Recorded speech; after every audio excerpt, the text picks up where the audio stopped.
Good day, Ma'am and Sir. I am Shelty Flores, 27 years old, happily married. I have two sons, aged 8 and 10 years old. My highest educational is high school graduate, all the way of Alakapan, Cagayan, Philippines. And I have more than 2 years work experience here in Philippines as a housemaid with single parent and two children, aged 1 year old and 5 years old. I wake up early in the morning to prepare breakfast and some snack to bring on.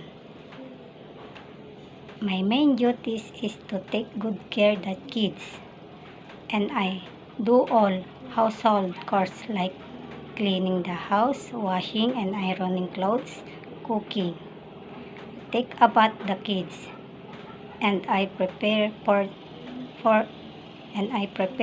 their things.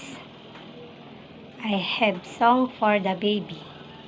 Twinkle, twinkle, little star, how I wonder what you are. Up above the world so high, like a diamond in the sky. And I take care one dog and one cat. Mom and Sir, please choose me as a housemaid. I promise to be a kind, trustworthy, responsibility, and hardworking.